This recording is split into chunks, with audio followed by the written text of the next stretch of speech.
यहाँ पे सारे प्रोटेस्ट जो भी हमने जीता है उसका हम लोग जश्न मना रहे हैं, बट अभी तक बहुत लंबा जाना है। जेनजीज को रुकना नहीं है, यहाँ पे हमें और आगे जाना है। पुढे सपोर्ट करायला जागाच नाही आहे ना। नेता लोक आपले किसे भरतात आहे, त्यांची मुलं मस्त अमेरिकेला शिकतात आहे, आमची मुलं कुठे शिकणार? तर हे जेनझीज मिलेनियल्स हे सगळे एकत्र असताना काही जण वेगवेगळ्या प्रकारचे टी शर्ट जे आहेत ते घालून आलेत।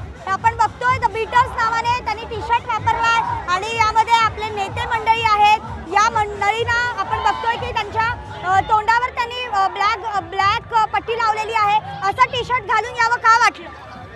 ते स्टुडंटला मारले होते म्हणून ते म्युझिक बँड आहे ते बीटल्स, जे स्टुडंटना मारणार ते बीटर्स, ते पण मारतात ना। पण आता रिझाईन तर झालेला आहे।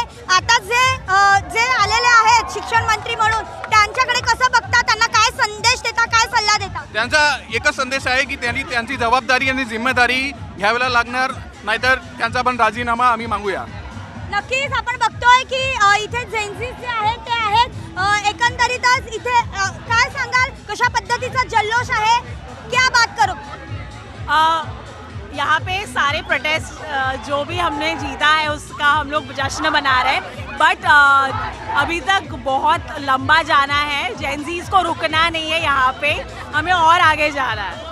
नक्कीच, तर अजून आम्हाला पुढे जायचं आहे अशा पद्धतीचं मत व्यक्त करतात। कुठेतरी भीती यांची या सगळ्यामध्ये गेलेली दिसते। मात्र एक जर आपण बघितलं तर या जेनझीजनी रस्त्यावर उतरून ज्या पद्धतीने आंदोलन केलंय आणि ज्या पद्धतीने आक्रोश केलाय जंतर मंतरवर, त्यानंतर झालेला हा राजीनामा आणि त्यानंतरचा आजचा मुंबईत घेतला जाणारा जल्लोष मार्च हा सगळं एकंदरीत महत्त्वाचा आहे। आपण बघतोय इथे आजी देखील आलेल्या आहेत। काय सांगाल आजी, तुमची पण नातवंड असतील, काय कशा पद्धतीने तुम्ही सपोर्ट केलात, कशा पद्धतीने पुढे देखील सपोर्ट करणार? पुढे सपोर्ट करायला जागाच नाही आहे ना। नेता लोक आपले किसे भरतात आहे, त्यांची मुलं मस्त अमेरिकेला शिकतात आहे, आमची मुलं कुठे शिकणार?